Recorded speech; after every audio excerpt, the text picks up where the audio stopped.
Okay.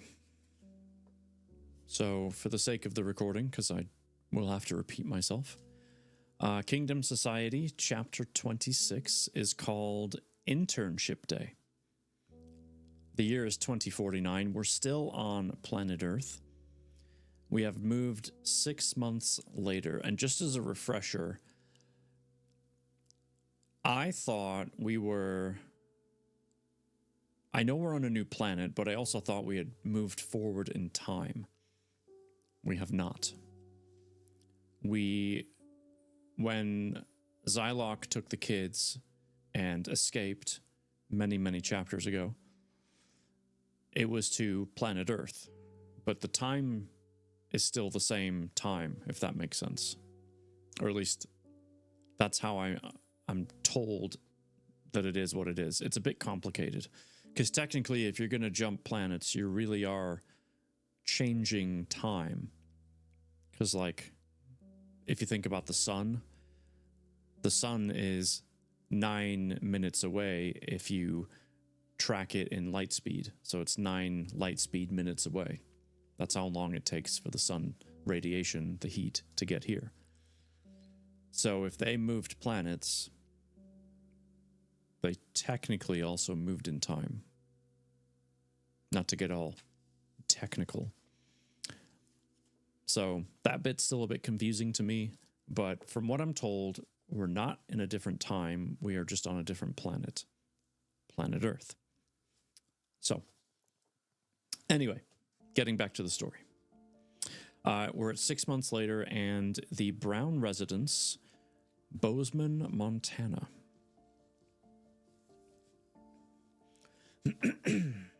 Hold on.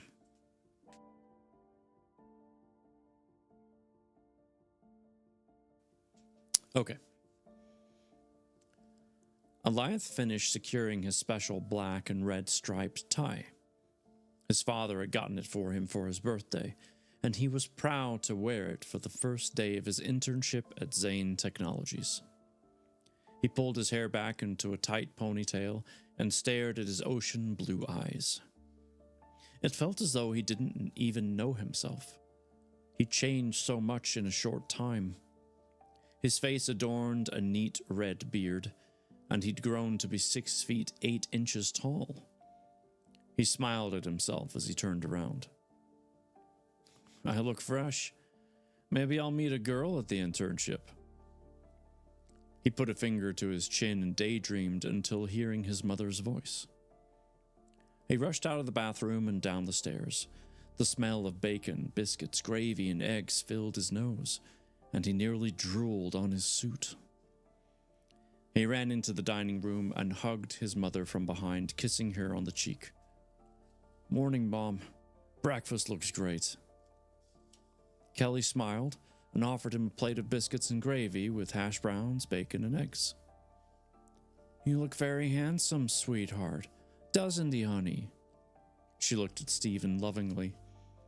Stephen nodded in between mouthfuls of food. You look great, sport. You excited about your first day? Eliath nodded as he scarfed down his food. I can't wait. I've never seen the inside of the building before. I'm really looking forward to it. Kelly downed the rest of her coffee and gathered the dishes from the table. We all better get going. Don't want to be late. Eliath finished the last part of his drink and gave his mother and father a hug before rushing out to his truck and making his way towards Zane Technologies. He looked at his speedometer and realized he was speeding. He gripped the wheel tighter and smiled.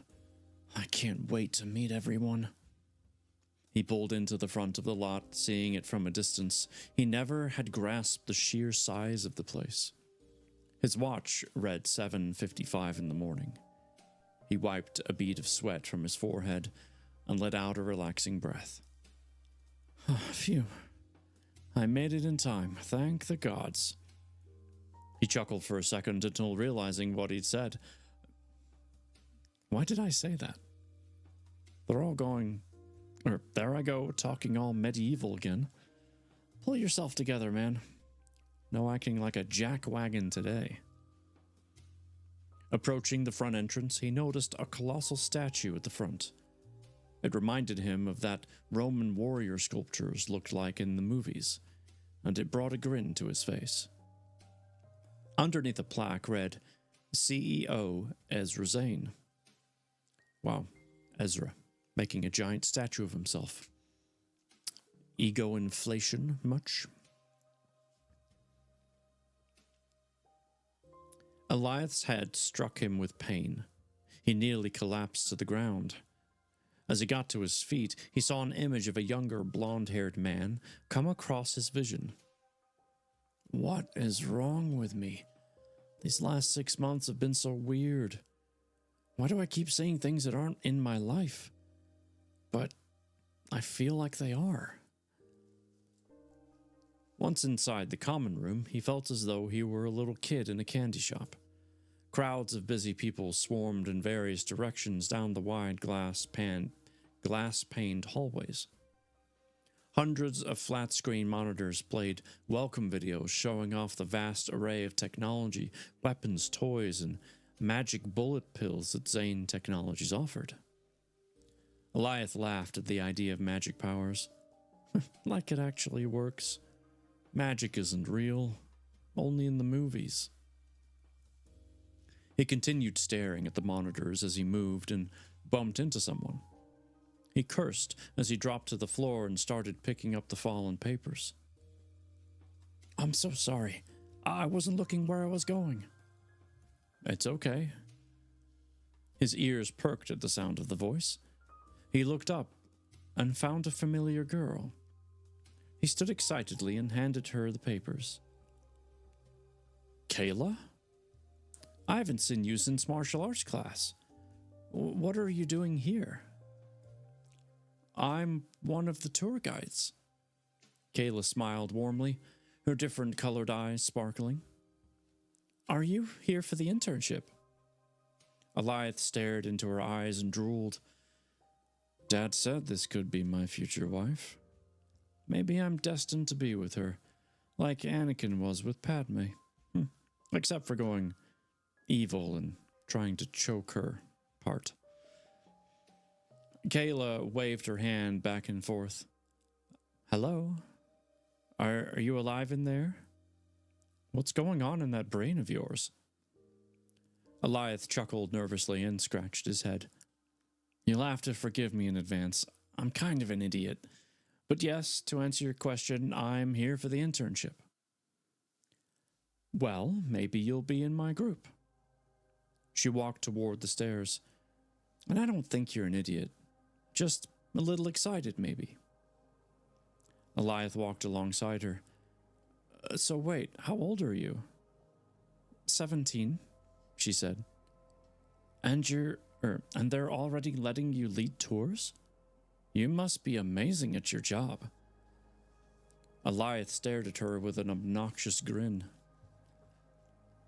Truth be told, Kayla said, the main reason I got to be a tour guide is because my mom, Michelle, is one of the head research developers in the weapons manufacturing department. She put in a good word for me with the CEO. They decided after my great grades last summer that I should get more responsibility. Eliath had the look of awe on his face, as if he were talking to an angel, but soon realized that what he was doing and pinched his leg. Stop being a dweeb. This girl will not be impressed with you just because you compliment her 100 times. Eliath smiled. His inner thoughts often amused him. So, Eliath said. He prolonged his words and attempted to sound manly. Do you... well, you know. Do you have a special friend? Special friend? Kayla looked back at him as if he were speaking in an alien language. Yeah, you know, like a boyfriend or something. Eliath chuckled nervously and looked at the ceiling. Nope, I don't, Kayla said. Mom won't let me date until I'm 18. Who knows, though? If I meet someone I'm really interested in, she might change her mind. She winked at him. Really? Eliath's words came out much louder than intended. His face went red. I mean, he cleared his throat. That's cool.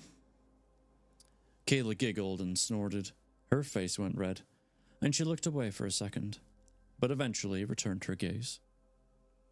You're funny. She nudged her shoulder against him as if they'd been friends for years. A loud beep came from the intercom system. May I have your attention, please? If everyone would please direct their attention to the big screen. We're about to play an important greeting message from our founder and CEO, Mr. Zane. Thank you. A huge plasma screen descended from the ceiling, and the lights in the building dimmed to a low setting. Eliath gave Kayla a nerdy smile.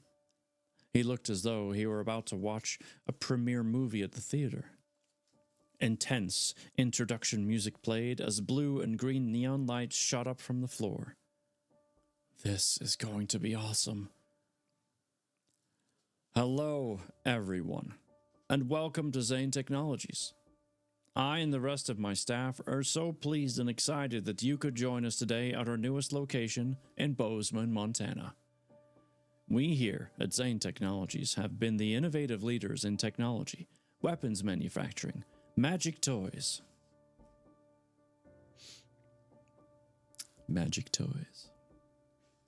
And virtual reality video games for the last 5 years.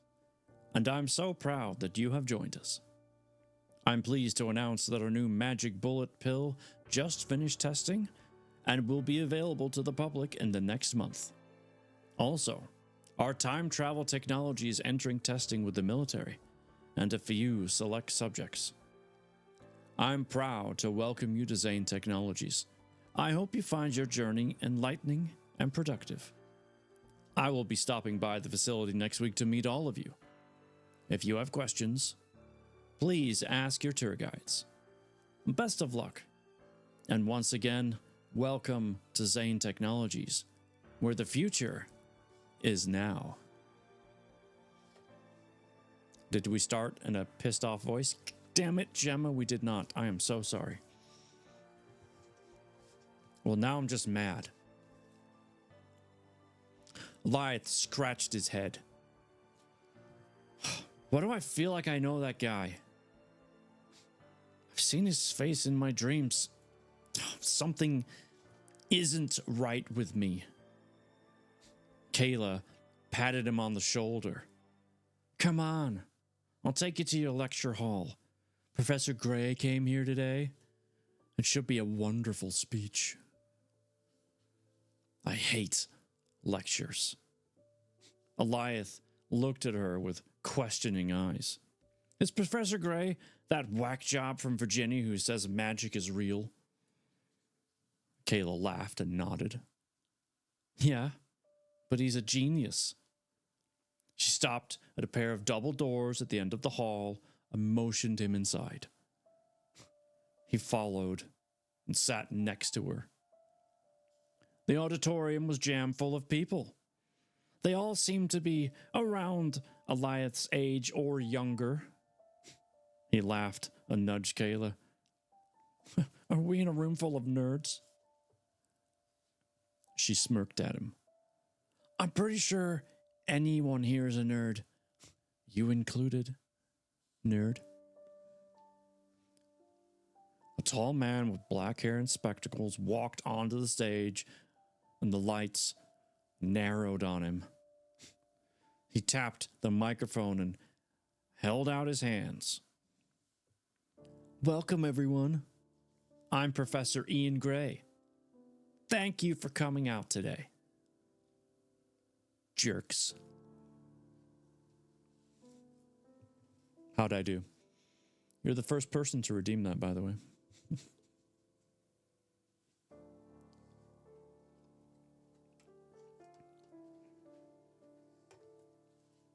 God. It's like a liger. It's pretty much my favorite animal.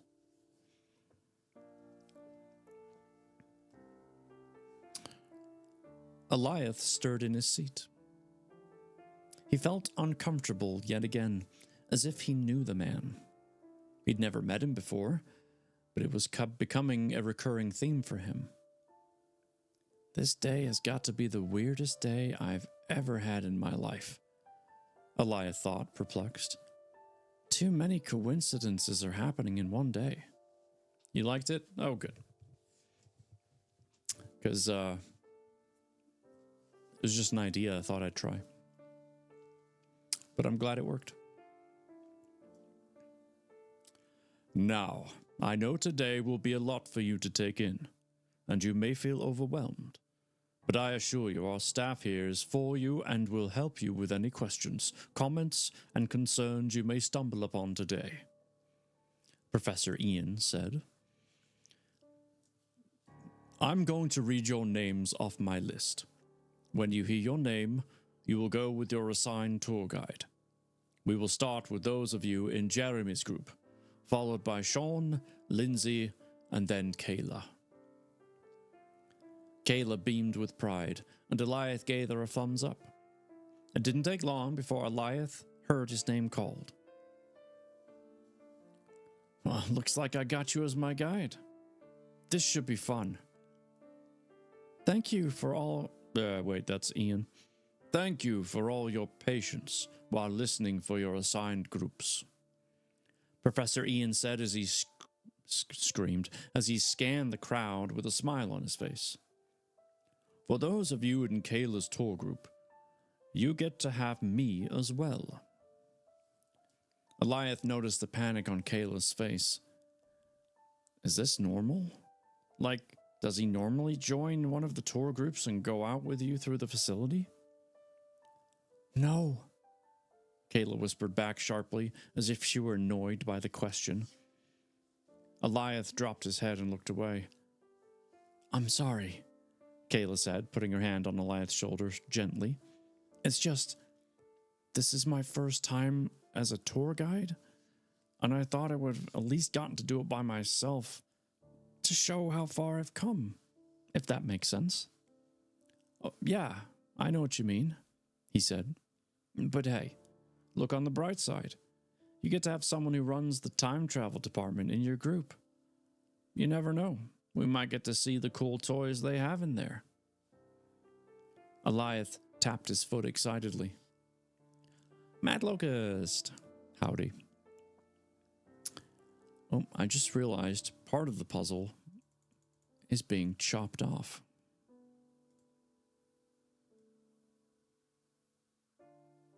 And there. Mad Locust, good to see you. I hope you're doing well. Are you crazy? Kayla said through gritted teeth. That level is restricted to anyone who is not at least a level 10 employee. Not even my mom is that high up. Eliath couldn't believe it was that big of a deal.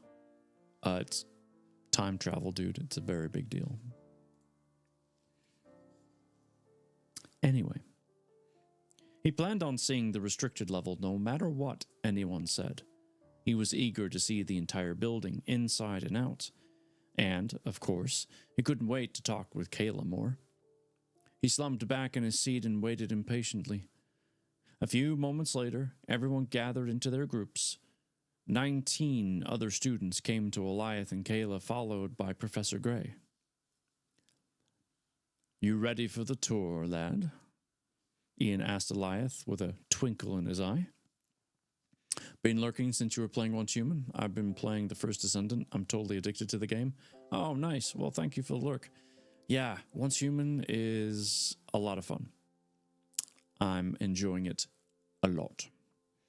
I'm trying to complete as much as I can before they come in and do the first wipe, because I don't know what the wipe is going to be exactly, or like how it's going to impact everything. So we'll see.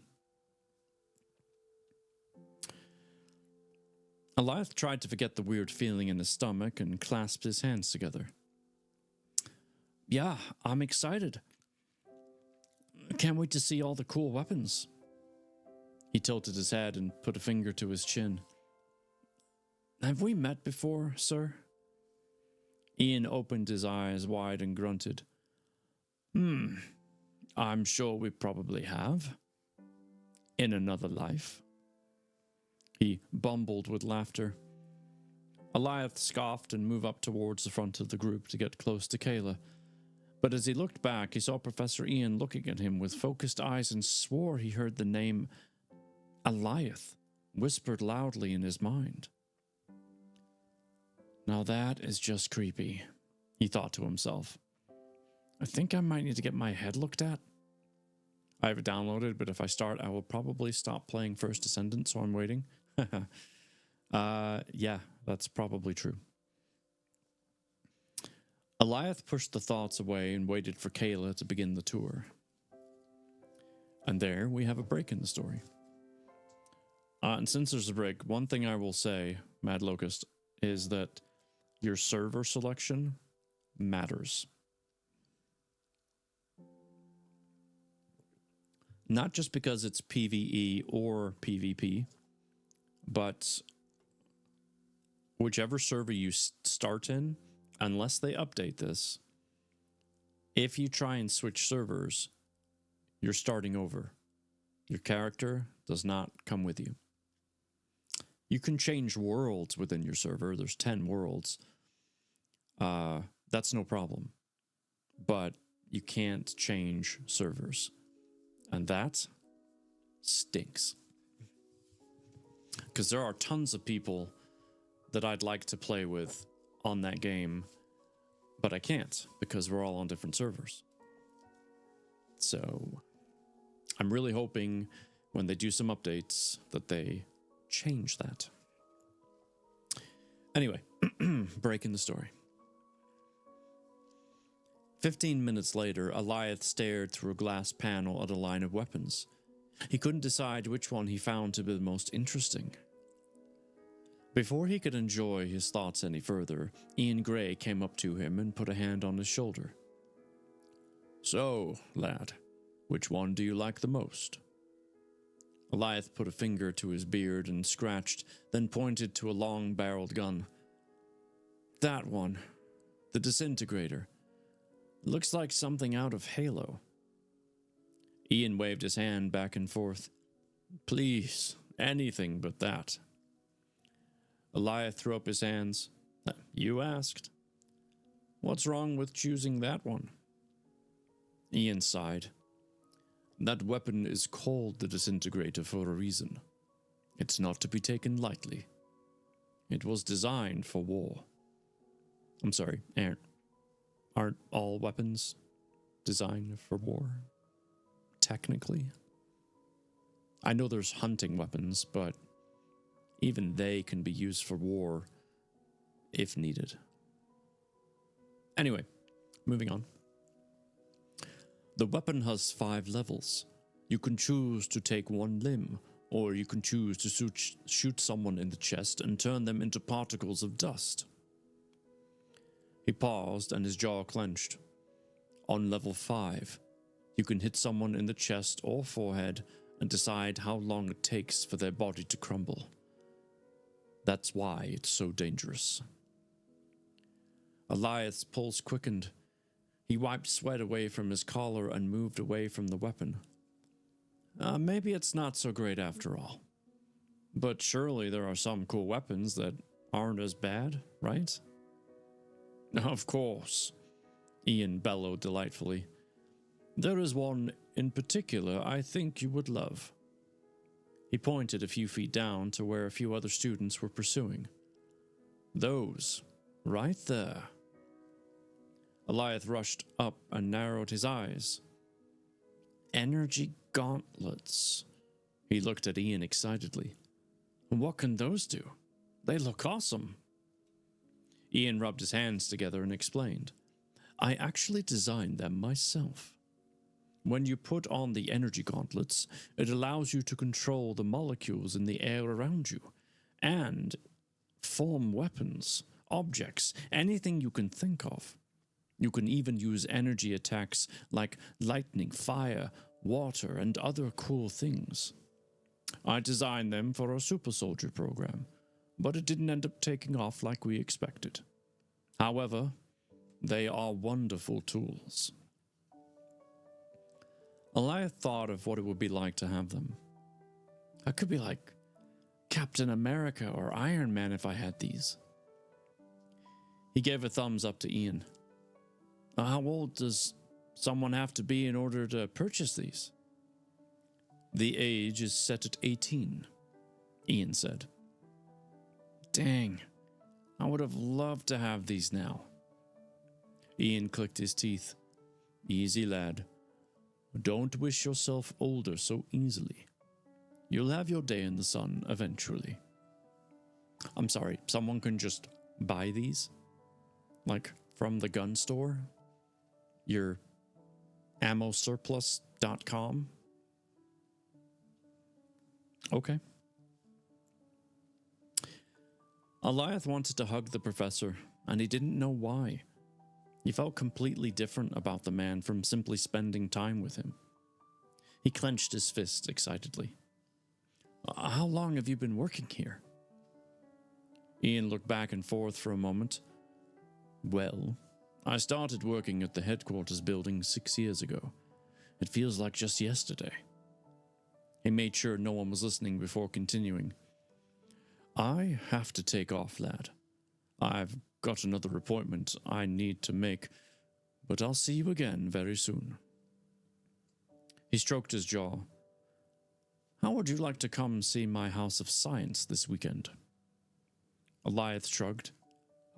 Sure, what's that? Where's that at? It's in Virginia. I'll come pick you up from your house and give you a ride down there. Eliath smiled and shook the man's hand. That sounds like fun. I'll have to ask my parents, but I'm sure they'd let me. They are awesome. Sounds great, lad. Take care of yourself. Ian cleared his throat and gained everyone's attention. It was wonderful spending time with all of you. I have to take off. You all be respectful to Miss Kayla. Everyone waved goodbye, and the man disappeared. Eliath couldn't believe he got invited to Professor Gray's House of Science. Why would he want me to come? He just met me. He continued to ponder about his encounter with Ian while moving up to the front of the crowd and catching Kayla's gaze.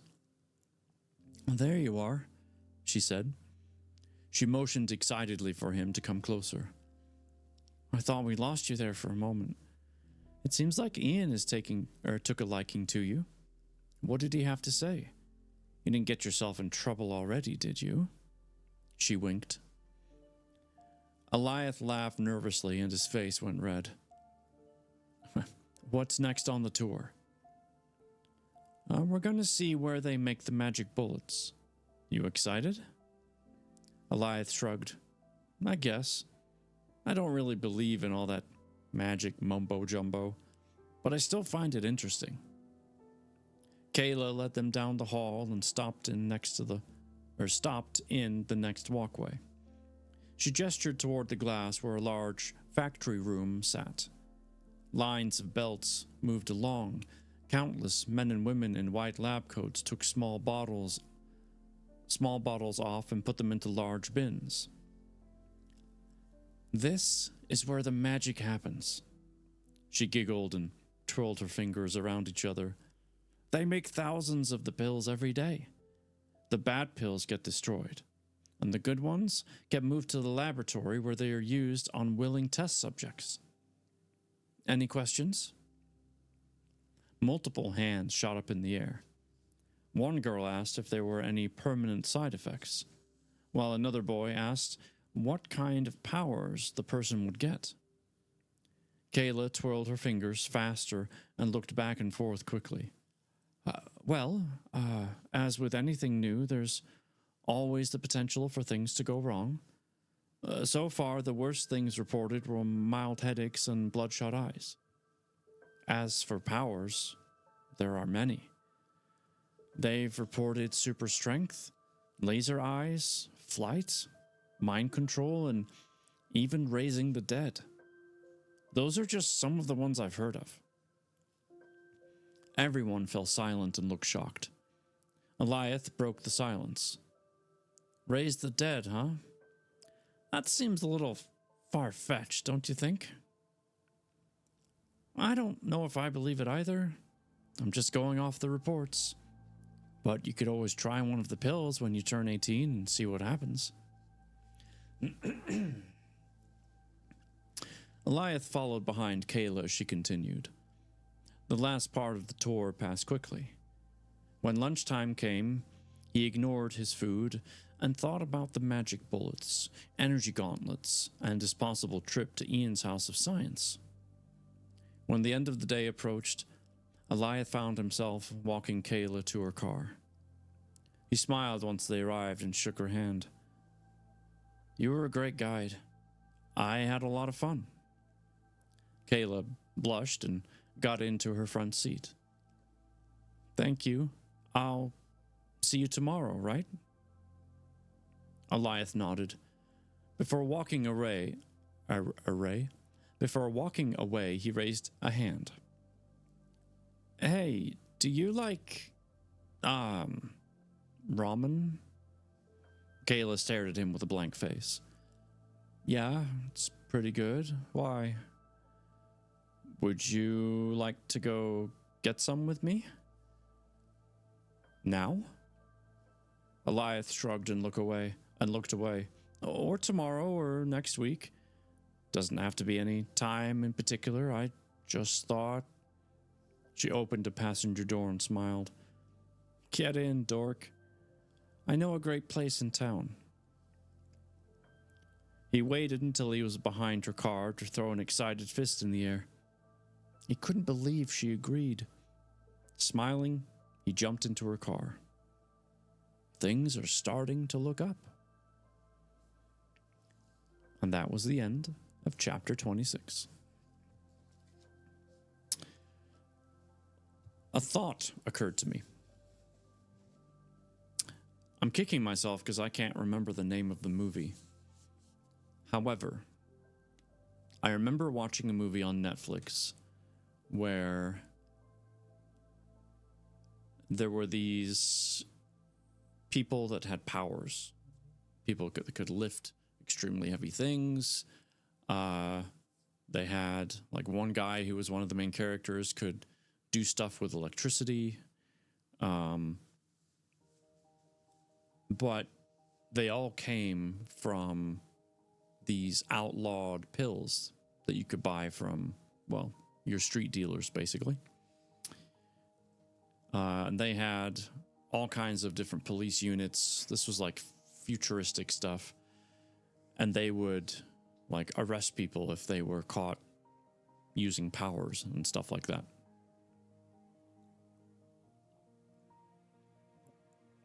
But that's what these magic bullets, the pills, remind me of.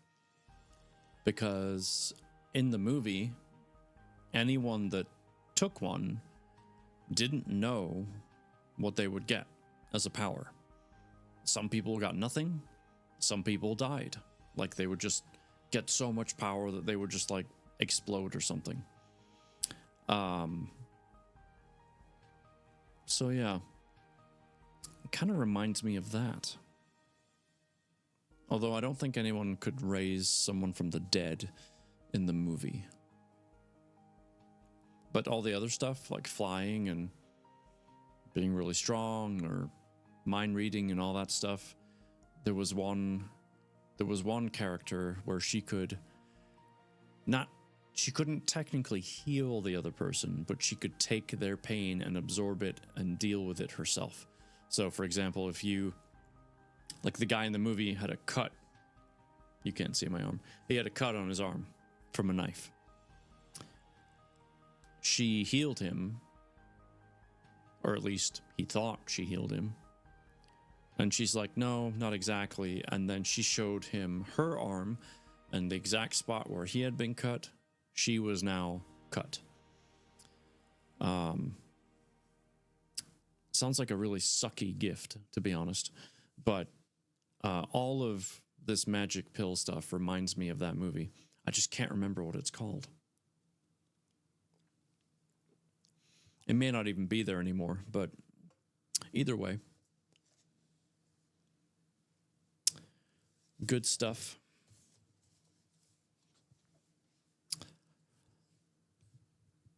Chapter 27 starts on page 267. It's called 1 versus 1000. That sounds like X-Men. Yeah, I guess it does have a kind of a X-Men kind of feel to it as well. I mean, there's been lots of movies that have resorted around personal powers. But yeah, X-Men definitely is up there, like the DC universe, that side of the hero kind of movies and stories and comics. DC more than Marvel, at least. Definitely has a familiar ring to it. There's an episode of the original Star Trek called The Empath. The girl could heal people by taking pain unto herself. Same thing. Yep. So yeah, so the magic bullet isn't anything, new as far as storylines go. But it is always interesting to see how each is done. How everyone puts their own spin on it. Okay, so for chapter 27, we're actually back in the city of Targus. So we're on planet Tyronia, which is where we started the book. It's the year 10,010, which is why I thought there was time travel. At the start of chapter 26, it's the year 2049, planet Earth. Now it's 10,010.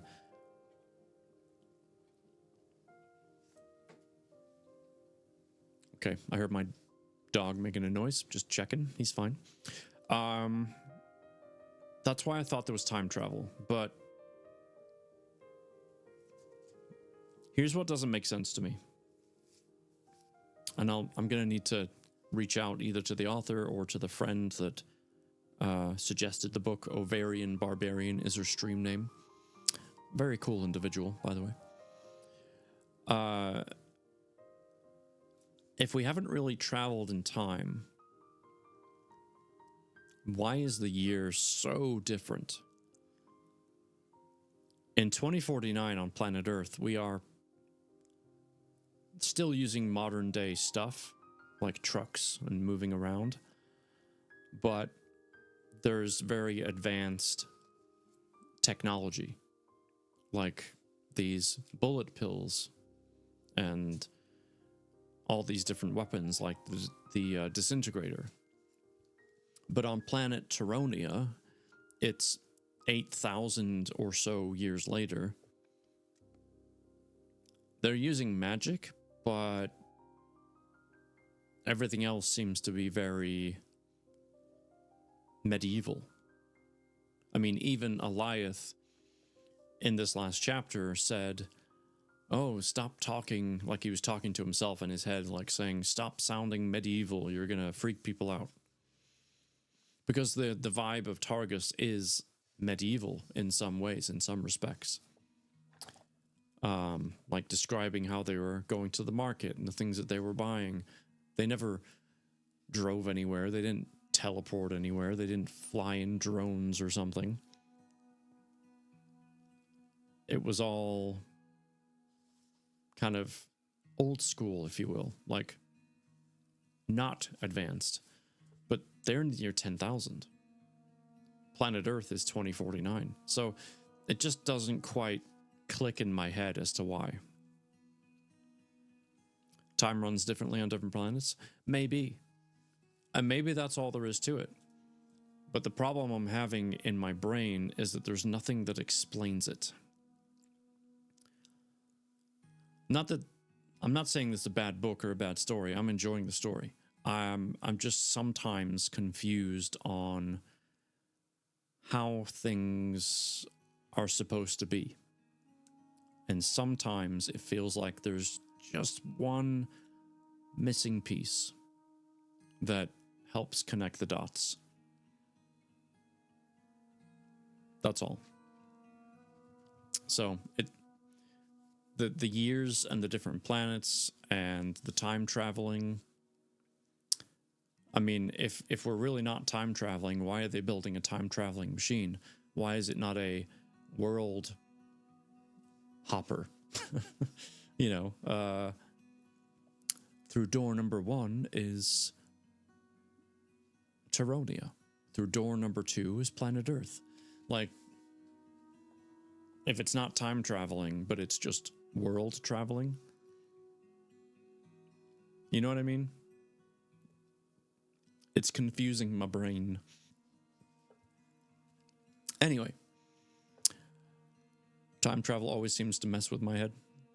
Yeah, it's just I was told that it's not time travel. That's why it's more confusing to me. I wonder...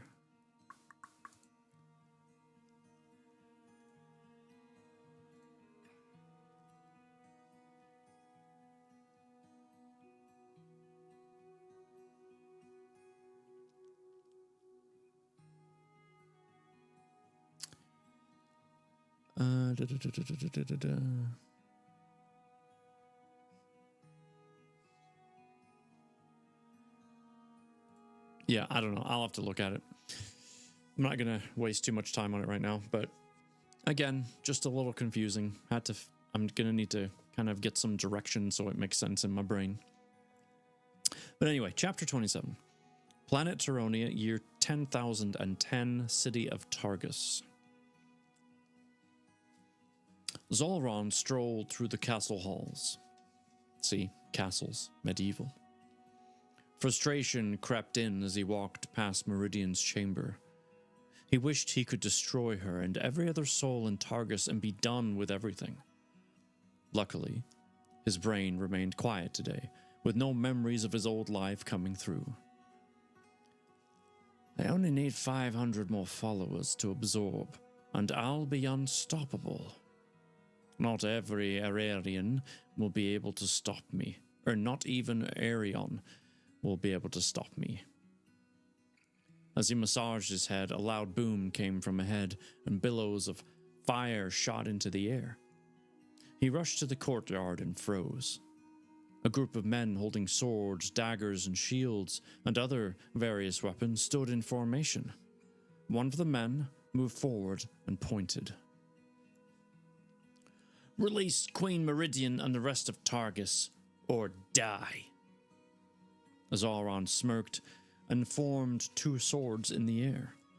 He grabbed them and walked forward. Who in the holy fires are you?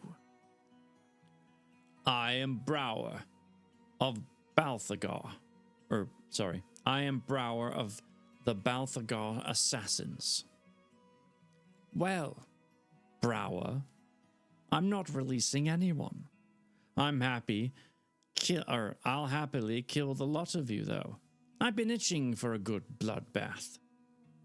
Zolron aimed his weapon forward. One masked man from the back of the formation lifted 2 daggers. What a big man you are.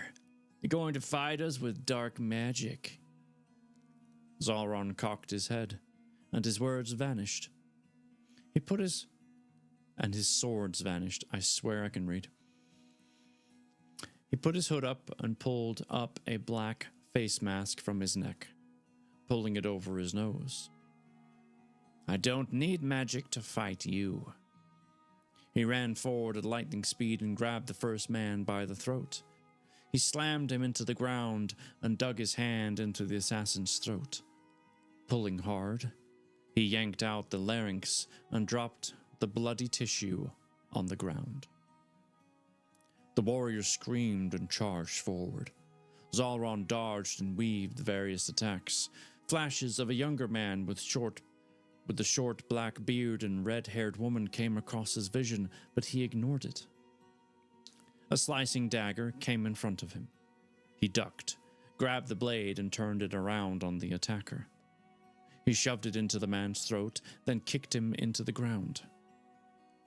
Backstepping out of the way of another sword, Zolron grabbed the man's arm and snapped it at the elbow with a loud crack. The warrior screamed and came back, one arm raised, and anger written on his face. The Black Hood dove beneath the assailant's feet, came up behind him, and broke his neck. A group of archers shot forth their volley. Zalron danced out of the way and caught two of the arrows. He lunged forward and threw the weapons back at the attackers, striking two of them in the chest. Making his way to the others, he grabbed one of the bows from the men and broke it in two. He shoved the separate wood shards into another of the archers' throats and ripped the hearts out of the others. Zalron really likes to go for the throat, just FYI. It's a theme. The minutes passed by quicker, and bodies piled up in the open field.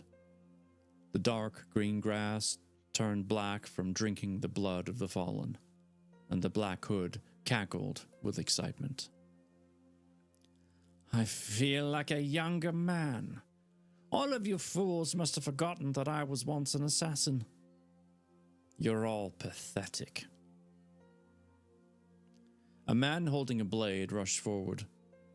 You won't get away with this, bastard!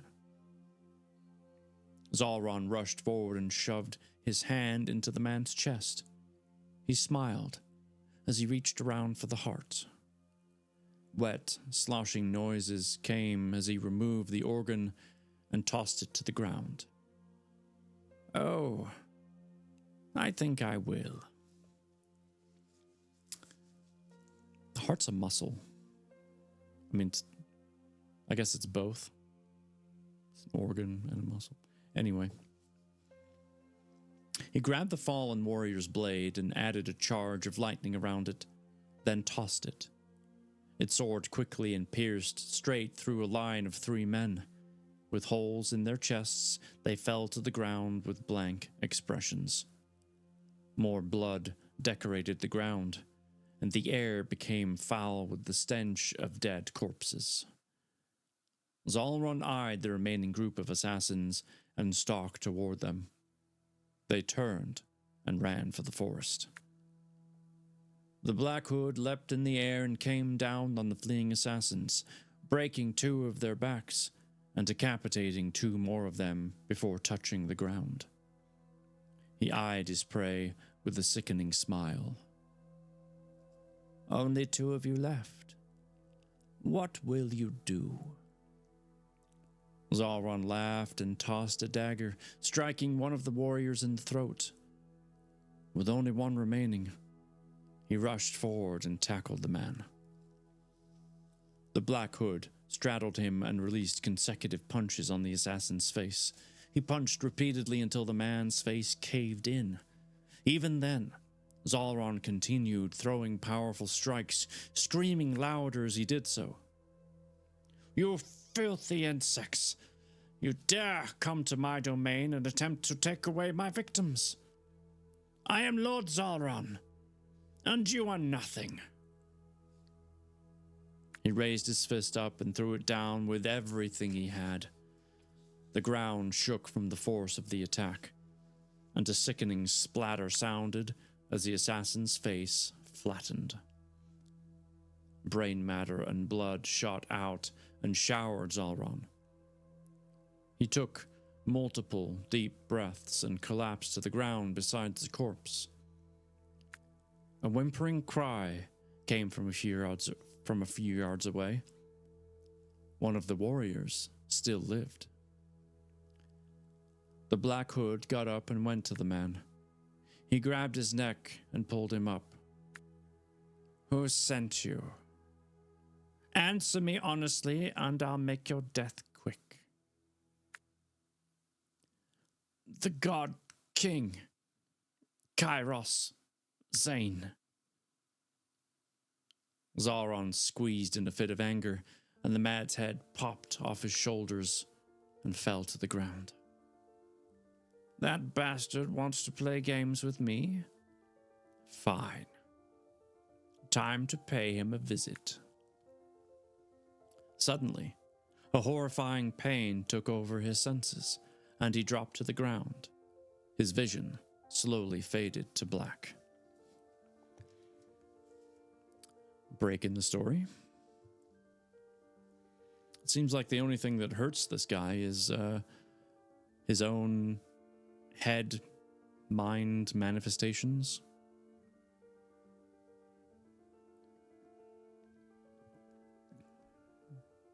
This delicious tea.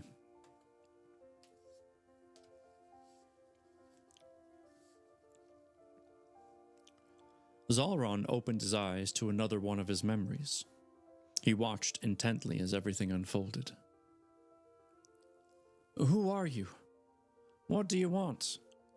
Joseph screamed. He pointed at a tall beast before him. The man chuckled lightly and lowered his weapon. "My name is Korath. I already know who you are." He walked closer and spun a staff in the air. "Joseph Rigorous Black." Why does my screen look so weird? You guys notice that?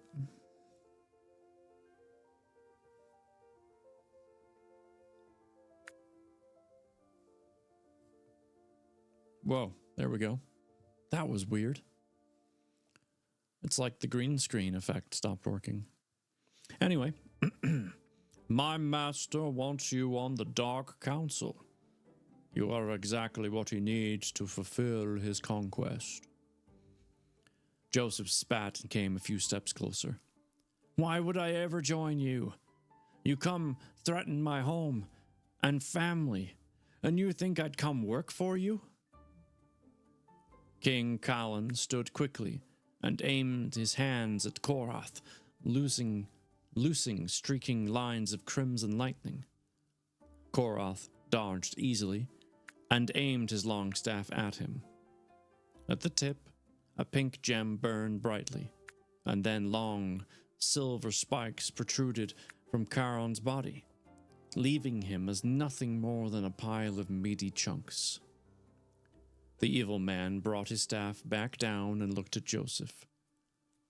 "Because if you don't join me, that's what will happen to everyone here, including your wife. It wouldn't be wise to test me, boy. Isn't it better to come with me and save all of them? I'll make it worth your while. You'll have more power than you could imagine. Enough to bring your dear master back to life. What's your choice?" Joseph looked at his wife for a long moment. Then he looked at the pile of blood and guts where Callan used to be. His head hurt, and he hadn't even had time to grieve his master's death. The only thing going through his head was how to keep his wife alive. He didn't want to leave her, but he refused to let her die. He nodded to Korath as a tear left his eye. "I'll come with you. But if you ever come back here again and lay so much as a finger on anyone, I'll kill you." Korath chuckled lightly. "Right, if you say so. We better get going. I'm a man of my word." He motioned to his men to let everyone go and slammed his staff down on the ground. "Stay next to me." "Joseph, don't leave me. Our children won't know his father. Don't leave us alone in this world, please." Joseph turned to Beth and let his tears flow. "I'm sorry, my love. This is the only way. I don't know how else to protect you. I'll come back to you. I swear it. I love you so much." As his wife continued yelling, she dropped to her knees and held her hands toward him. Unfortunately, a large pink cloud of energy had surrounded him, and he could no longer hear or see her. He'd lost everything on this day. His life had turned into something he'd never been prepared for. He just hoped that he'd be able to make it back to the woman he loved someday, and hopefully still be the same man. The pink energy disappeared, and Joseph found himself staring at a large, black table in the middle of a dark room.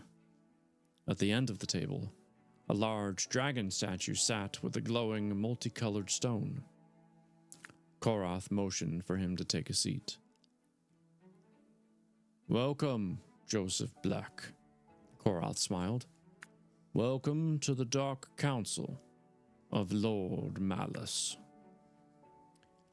"I love you too." Oh, thanks. "Hey man, sorry I'm just now popping in. It's been a busy day." "No worries." There's a break in the story, so this is a good time to chat. Played Once Human for like 6 hours. Got quite a bit done. I did about 5 or 6 like world stories, and then 1 or 2 of the main storylines. I moved my house again because I finally found a spot where I could mine tungsten, like, and actually get some. I see I missed the Once Human.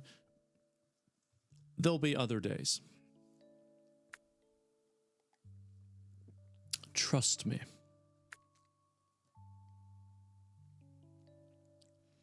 You just found a spot with tungsten? Nice. So the area I'm in is pretty far north. There's not much out there at all. I'm almost in between. If you look at the map, it looks like there's 3 mountains that form a triangle, or like steep hills, very steep hills. But the land down below is rich with tons of different kinds of minerals. I can mine just about anything there. So next time I'm on and you're on, I'll show you my house, because it's got a crap ton of minerals.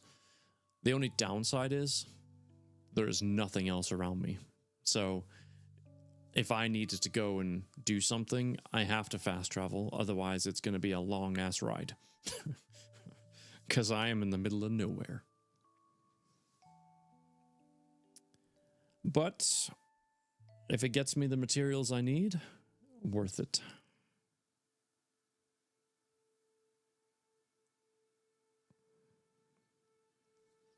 Nothing else? Not even a McDonald's?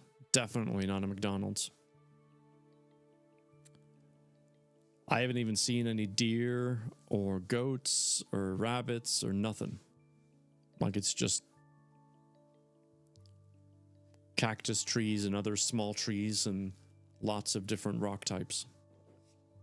But like I said, I can use my mining machines both for tungsten, and they're both at 3 bars, so there's a lot of tungsten.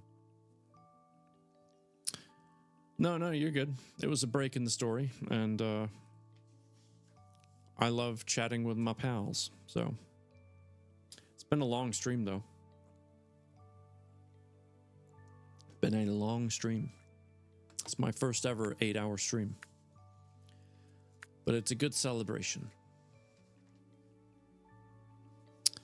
Well, it's a long stream for me.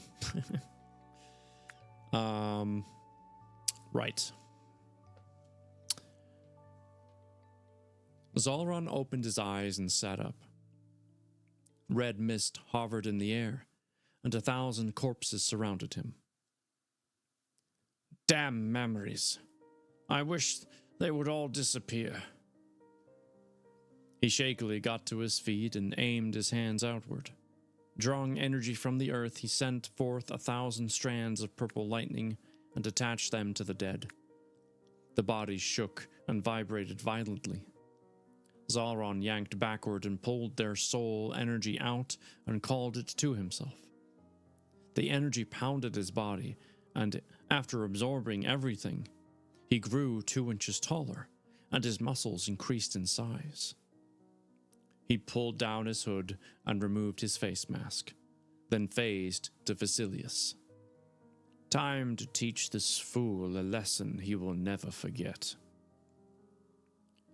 He marched up Sailor Road and headed straight for the castle, though when he arrived, he was met with another army of 500, with Kairos Zane standing at the front next to a shorter man with black hair and multiple facial scars. Zalron pointed angrily. "You shouldn't have pulled that stunt, boy. You're going to learn your lesson." He phased and landed before the king. Gold light exploded off of Kairos' body, and he sent a glowing fist into the Black Hood's chest. He flew backward and landed against a large oak tree. "You'll do nothing of the sort, monster. I'm tired of sitting by and doing nothing. You're done." He turned to the warrior beside him. "Stay here as backup, Charlie. I'm going to handle this myself."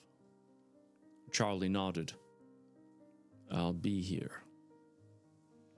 Kairos rose into the air, the light around him growing brighter. He aimed his hands at the sky, and 4 balls of gold and white power appeared. They circled around him before launching forward and barraging the Black Hood. The ground shook and cracked with each successful strike. Kairos flew forward like a shooting star. He grabbed Zalron's head and slammed it against the tree, then against his knee, then kicked him into the air. Kairos leaped up and threw 20 punches in 5 seconds, each sounding like a rumbling boom. He grabbed the evil warlock by the hair and flung him around in a circle before tossing him back into the ground. Zalron landed hard, his body pulsing like a drum. Ringing echoed in his ears, and his vision blurred. What the hell is going on? He shouldn't be this strong.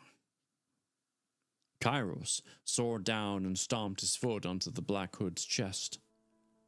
"As I told you before, you're done." Zalron held up a finger and spat blood onto the ground before smiling. "Unless you want your son and Meridian to die, I'd stop right now." Kairos stopped his punch mere inches from his enemy's face. "What are you talking about? My son is safe. Zylok knows where he is and is keeping an eye on him."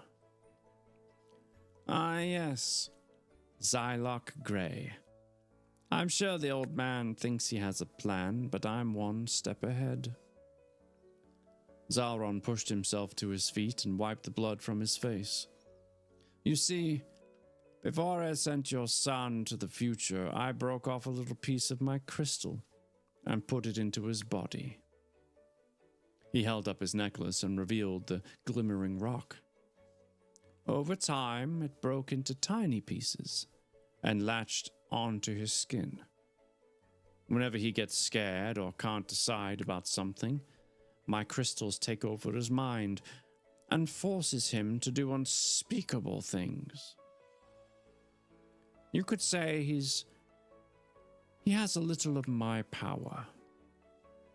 Zalron chuckled.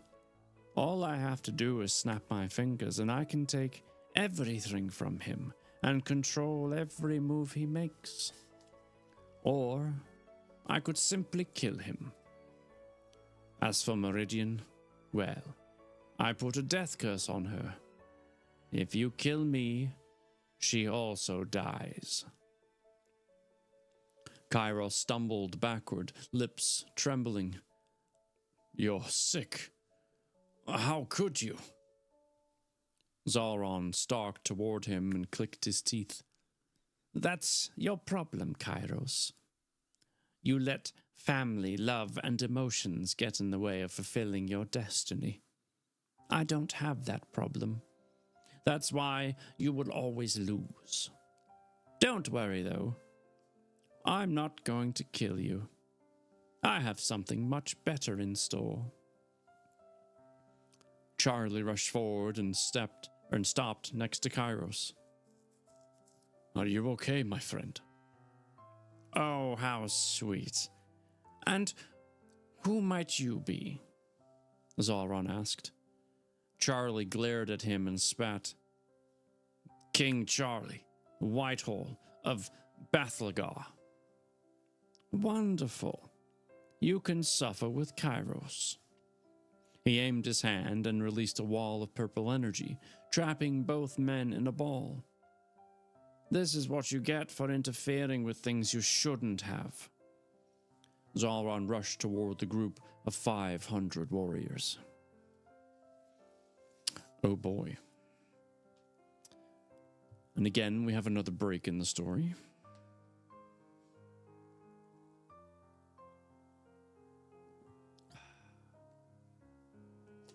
It's really good tea.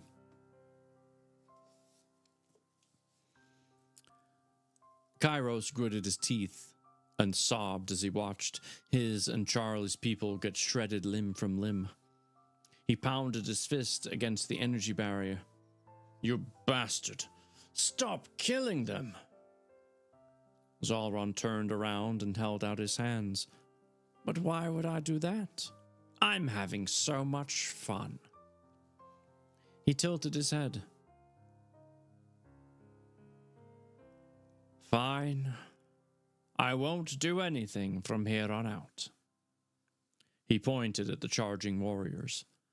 They'll do it to each other. Zalron shot lines of purple lightning at the warriors, striking them in the chest. They immediately froze, their eyes violet.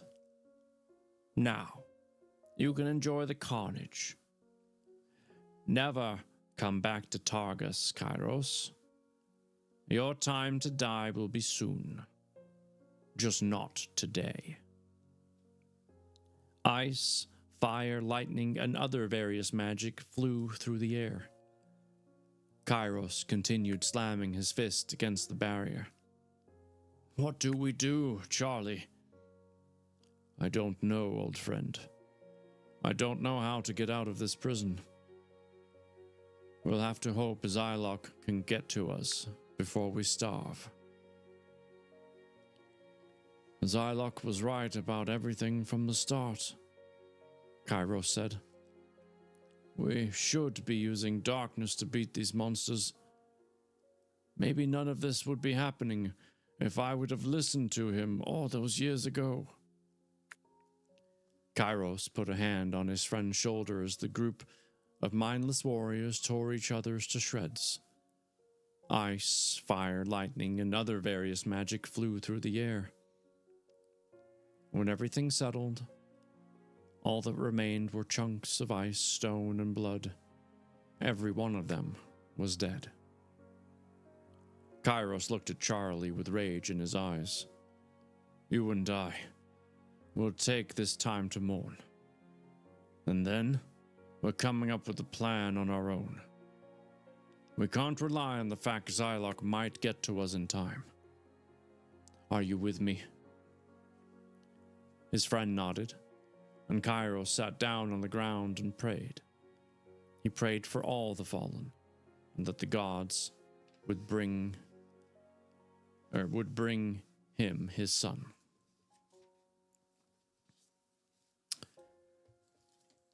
And that ends chapter 27.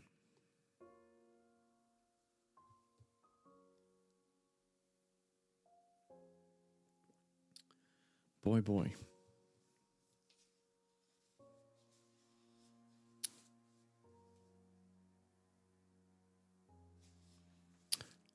We are definitely going to be back on planet Earth for the next chapter, which is hilarious since you brought up McDonald's, Stunt Papa, because it literally says McDonald's, Bozeman, Montana at the top before the chapter starts.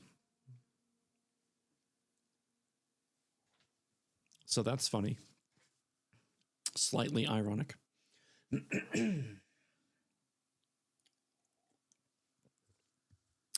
All right, bear with me a moment.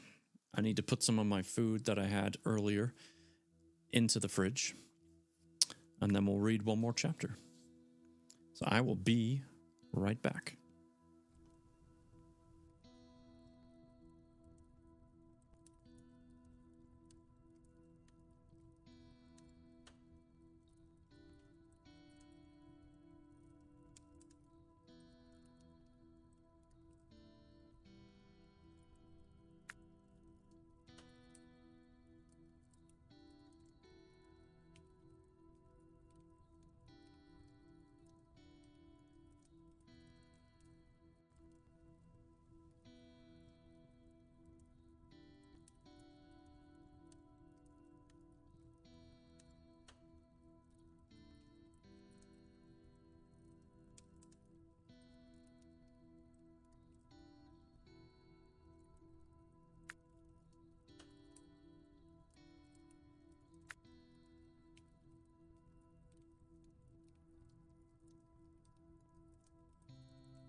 Alrighty.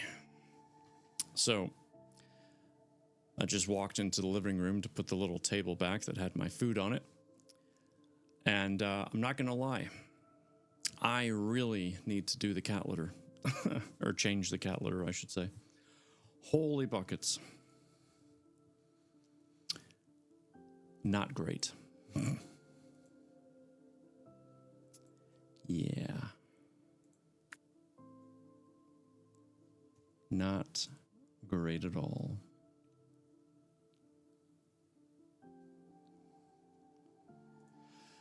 Yeah. Do you not miss that job?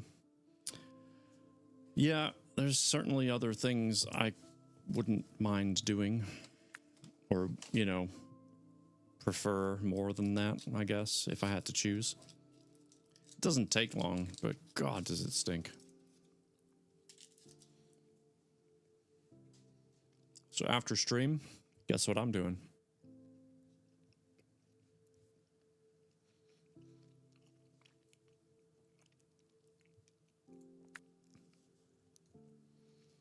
You guessed it.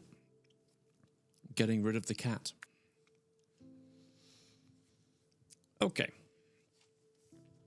Thank you for that little break there. Appreciate it. Chapter 28. It's called Lost Memories. Year 2049, Planet Earth, McDonald's, in Bozeman, Montana.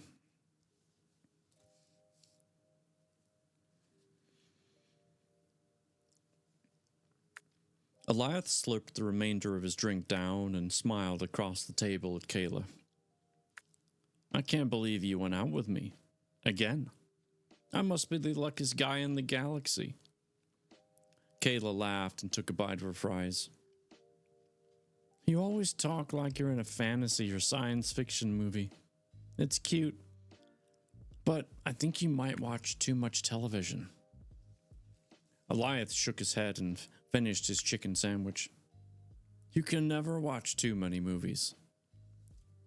I couldn't agree. Couldn't agree more. He stood up and cleaned off the table and threw the contents into the trash can. I do need to get home, though.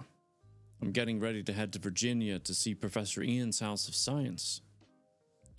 Your parents said yes? Kayla asked, wide-eyed. My mom would never let me go somewhere by myself. I'm surprised she let me come out with you today. Eliath walked with Kayla to her car and gave her a hug. It's been nice to have a real friend for the first time. I haven't had many people understand me over the years. Thanks for being so awesome. Kayla stepped back and bowed. I do what I can. Have fun in Virginia. Take lots of pictures and show me when you get back. Eliath nodded and went to his truck. Once arriving home, he found a tall man standing at the front door, talking to his parents. He parked his vehicle and rushed up to greet them, but Kelly and Stephen's eyes were both glazed over, and when they looked at him, it was as if they didn't know who he was. He realized the man was Professor Gray when he turned around. Oh, hello, sir. You're a bit early. Ian nodded. We are running a bit behind schedule. I just finished telling your parents everything about the trip. Let's go. Eliath moved up. My dog, barking. Eliath moved up to his parents. Let me say goodbye first. Ian grabbed him by the shoulder and placed a hand on his head. Sorry about this, lad, but we don't have time. Purple energy came from his hand and seeped into the boy's eyes. Eliath coughed, then his vision blurred and turned to black.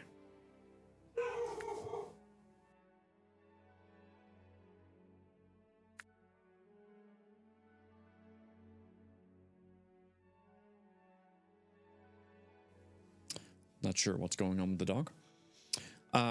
Break in the story. Eliath opened his eyes and sat up. An unfamiliar valley with trees, mountains, and a log cabin surrounded him. He looked up to find Ian staring at him with a large smile. Ian just kidnapped Alioth.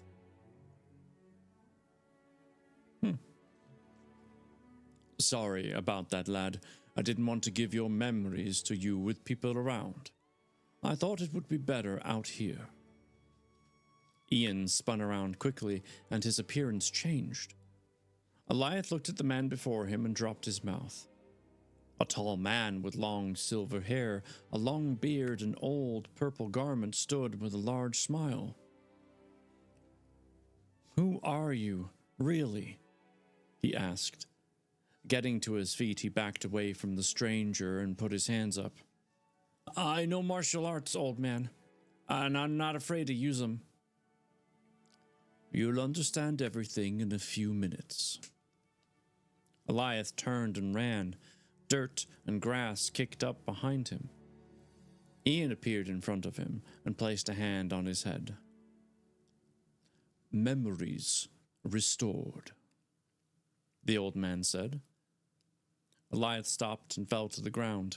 He clutched at his head and felt as though hundreds of tiny insects stung him at every corner of his brain. Jade-colored energy zapped off his arms, and his eyes stung. The energy weaved around his fingers like a slithering snake. He gripped his head and screamed before thousands of faces, names, history, and memories flooded his synapses in a matter of seconds.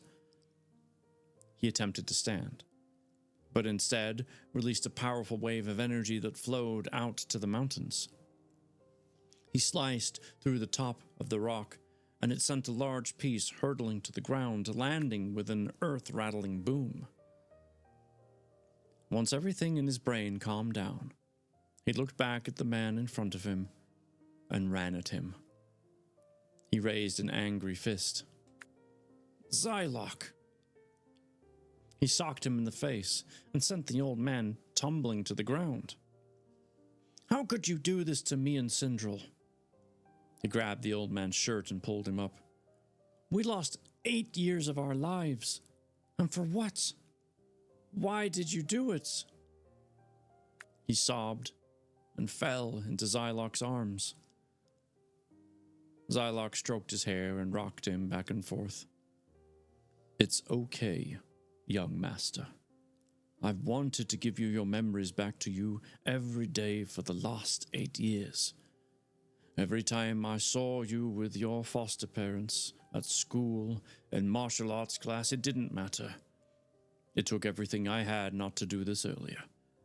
But the time wasn't right. Alioth looked into the old man's silver eyes and sniffed. What about my mother? You left her in Targus with that monster. And my father's body was taken over. How do we even know if they're still alive? Xyloch helped the boy to his feet and walked toward the cabin. Because they are strong. Zalron may be evil, but he isn't stupid. If he killed them, he wouldn't have any leverage against us.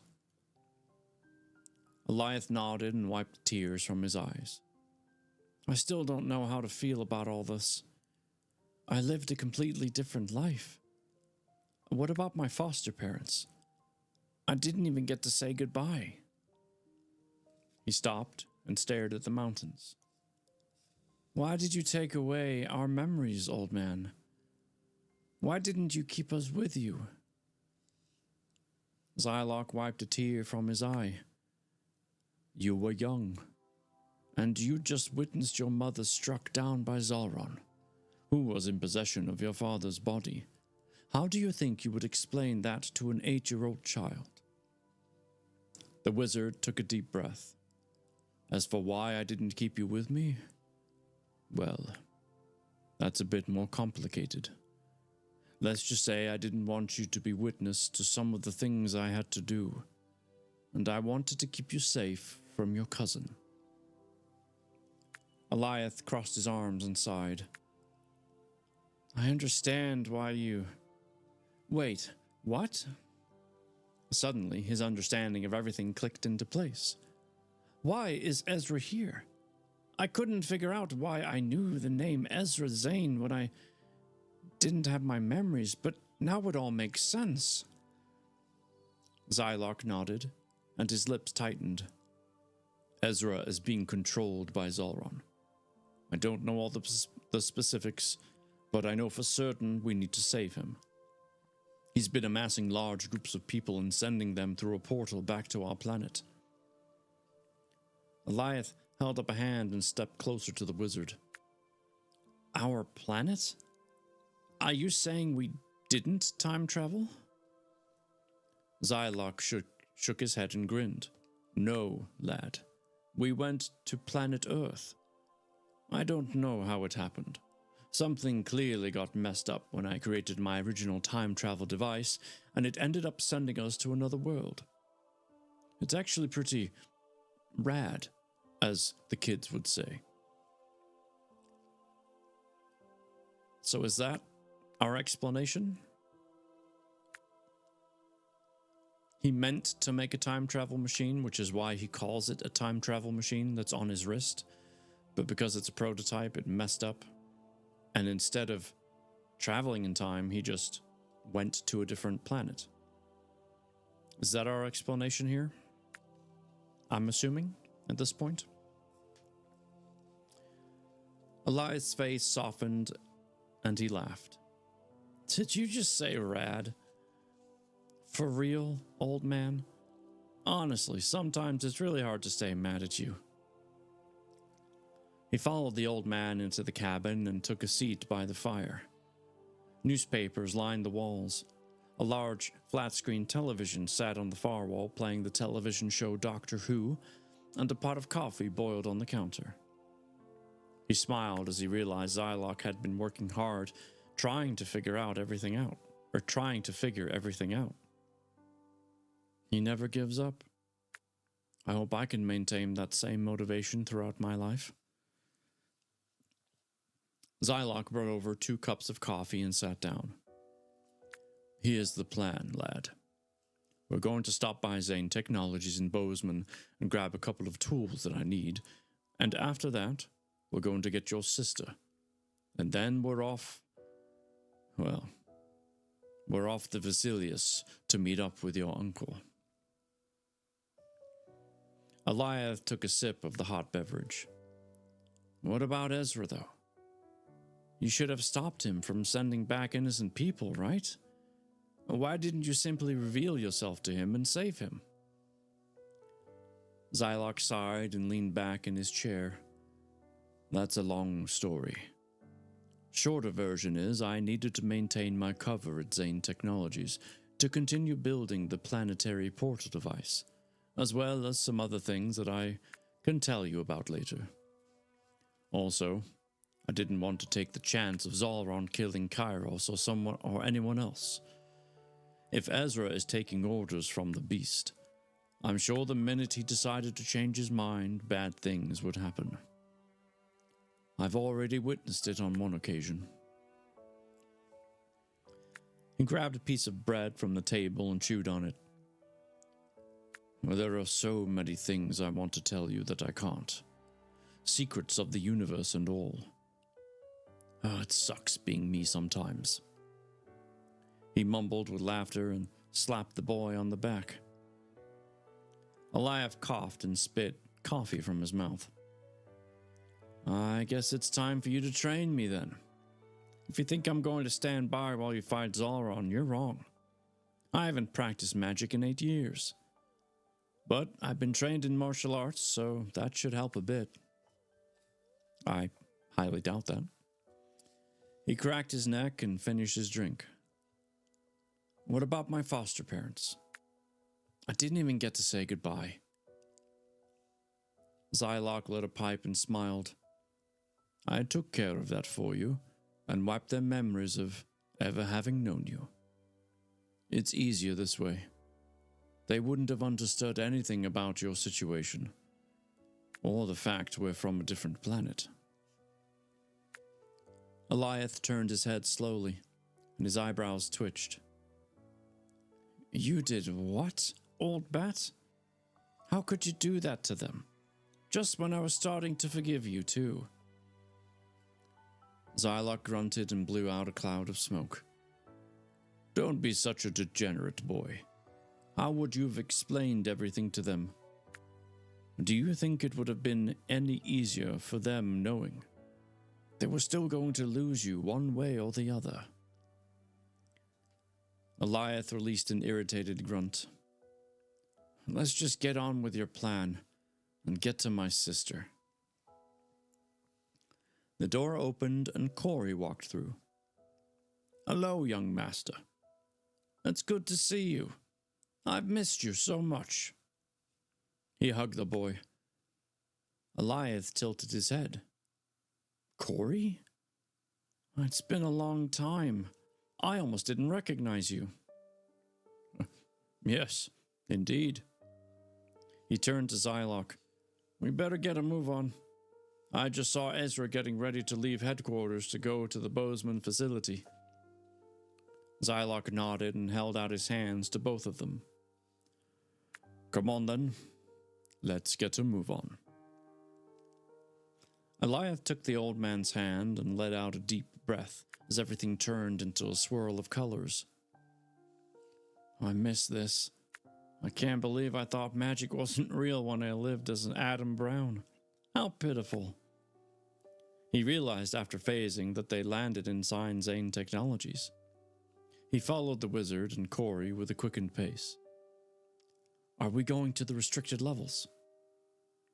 Clasping his hands together, Zylok nodded. Indeed we are. I have a little surprise for you. Eliath motioned with a wave to Corey.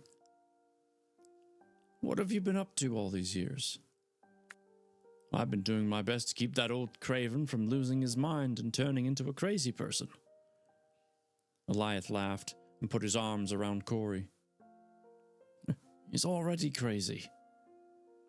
He craned his head and studied the empty halls. There wasn't a soul in sight. I wonder what Kayla's going to think when I don't show up on Monday. I was really looking forward to getting to know her more.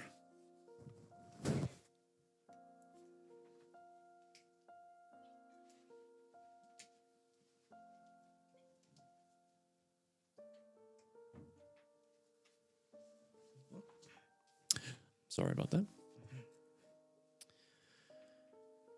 Zylok placed his hand on a biometric scanner and opened a door. He guided them down the stairs and into a large factory-style room. Here we are, young master. This is where all the toys and weapons get stored. He flipped on the lights. Eliath's mouth dropped. Hundreds upon thousands of weapons and other various items sat on long metal tables. He ran up to one lined with a board game called The Magic Touch. Picking up the box, he shook it a few times and chuckled. You know, I tried to get Callie and Steven to get this for me a couple of years ago. They said, we don't need another Jumanji situation to unfold. He turned to find the old man rummaging around in the corner of the room, throwing random pieces of metal in every which direction, and tossing some crystals into the air. Earth to Zylok. Are you listening, old man? The wizard grunted and stood.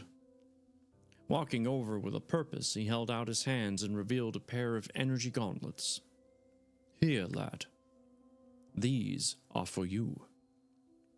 Now you have an extra weapon in your arsenal to help you until you've trained up.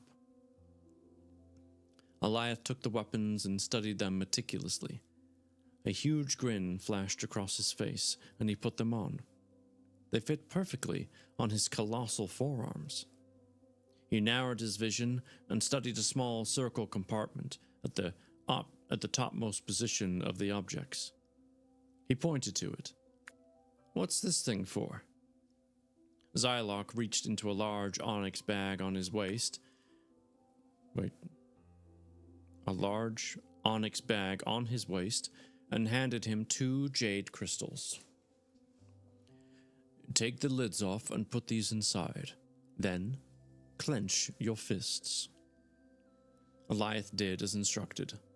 Once the crystals were inside, he put the lids back on, and energy exploded outward and surrounded him. His body levitated, and his arms tingled. And then he dropped to the ground, and the energy powered down. Drawing his tongue against his cheek, he pointed at the old man. Is my mouth supposed to taste like cinnamon? Zylock laughed. It's a side effect of the gauntlets activating for the first time. Be thankful it's not Target dung. Grabbing a long barrel gun from a table, he held it up and smirked. And this bad boy is for me. Eliath raised his eyes from his gauntlets and nearly choked on his tongue. That's the disintegrator. I thought you said it was super bad and dangerous. Zylock threw the gun into his side bag. Yes, I did, didn't I? Well, I do love dangerous things. He moved around the room and tossed more random items in the sack and whistled a pleasant melody. How do you fit so much stuff into that tiny bag of yours? Corey rushed over from the other end of the room and handed the wizard another bag of crystals. He has an enlargement spell on it. Zylock nodded and pointed at Eliath. I could even fit you in there if I wanted to. Zylock nodded and... hello. Wrong place. Eliath threw his hands in the air and waved back and forth. No, thank you. I'm good on my own 2 feet. It is pretty neat, though. Zylock did a once-over of the room and grunted with satisfaction. Well, I do believe that's it. Shall we go get your sister? Eliath bobbed his head curtly before putting his hand on the old man's shoulder. I want you to promise me one thing. When this war is all over and we've won, will you bring me back here and let me say goodbye to my foster parents and Kayla? Please. Zylock's face softened and he hugged the boy. Of course, lad. It's the least I can do. Now, let's go get your sister and go save everyone. Eliath threw a fist in the air. Let's do it! With his new weapons and finally being reunited with his old master, he smiled. Things might actually work out in the end. And that is chapter 28.